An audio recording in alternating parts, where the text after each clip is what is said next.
اب جن اس کتاب کو سن کے حیران ہوئے، جبکہ میرے آپ سے ظاہری طور پہ اگر دیکھا جائے رسائی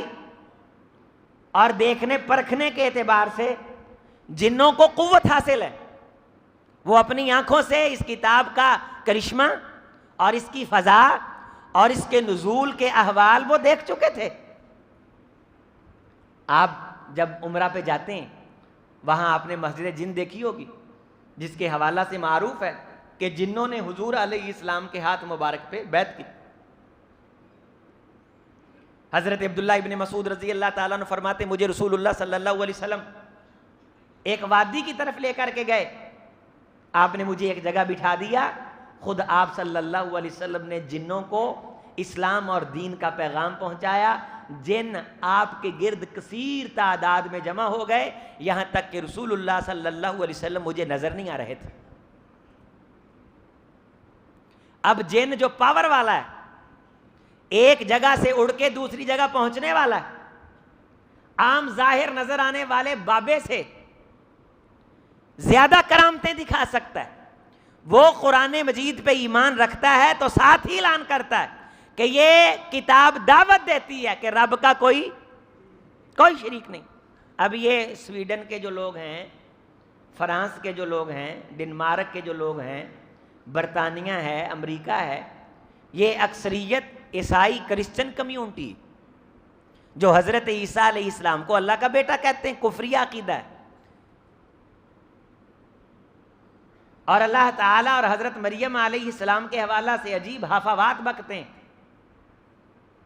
اب قرآن مجید پہ ایمان کا تقاضا یہ ہے کہ یہ اعلان کیا جائے رب کی نہ بیوی نہ بچہ، بیوی بچے انسانوں کے ہوتے ہیں، رب خالق ہے، مخلوق نہیں۔ یہ ہے تقاضا، یہ ہے ایمان، یہ قرآن مجید، اس کی سیکیورٹی، اس کا پروٹوکول جب دیکھا جنہوں نے کہ آسمان کی چھتوں سے لے کے نبوت کے دروازے تک سیکورٹی ہے، حصار ہے، یہ انا لا ندری اشر اریدا، ہمیں سمجھ نہیں آ رہی کہ اتنا بڑا، جس طرح بہت بڑی سیکیورٹی ہو اور عدالت کے باہر گاڑیاں بھی پہنچا دی گئی ہوں تو ملک میں ایک سنسنی چھائی ہوتی ہے کہ پتہ نہیں کیا فیصلہ جاری ہونے والا ہے، جبکہ اس سنسنی کی کوئی حیثیت نہیں جو سنسنی جنہوں نے اپنی آنکھوں سے دیکھی، جو سیکیورٹی،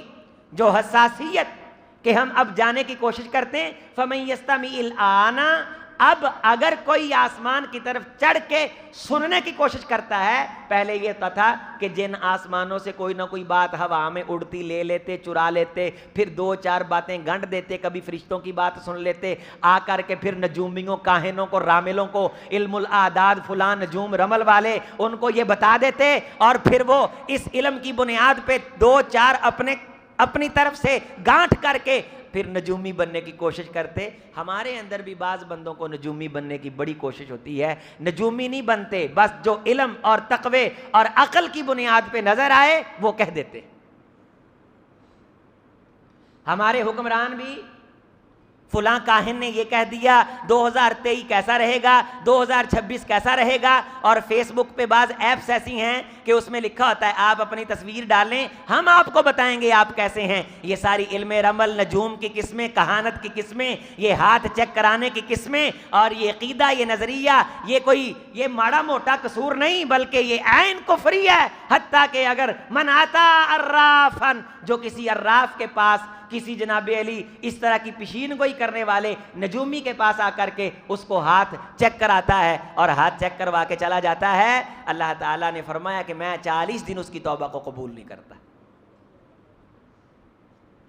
اب بعض نجومیوں کی قسمت پڑیاں نکلی ہوئی ہیں، جی فلاں نجومی نے کہا تھا کہ فلاں صاحب پہ فلاں سال بھاری رہے گا، فلاں نجومی نے کہا تھا، تیرے ستارے گردش کے کیا کہتے ہیں، تیرا ستارہ تھوڑا سا گردش میں ہے، ستارے گردش میں لگتے ہیں، یہ جتنے جملے ہم بولتے ہیں یہ جملے کفری ہیں۔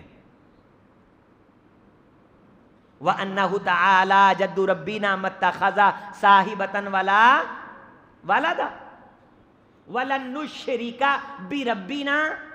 أَحَدًا، یہ ہے قرآن پہ ایمان کا تقاضا. قرآن سنا, ایمان لے آئے اور کہنے لگے یہ ہدایت کی طرف رہنمائی کرتا ہے. آنن فانن جنوں نے متفقہ اعلامیہ جاری کر دیا کہ ہم سب یہ اعلان کرتے ہیں ہم رب کے ساتھ کسی کو شریک نہیں ٹھہرائیں گے.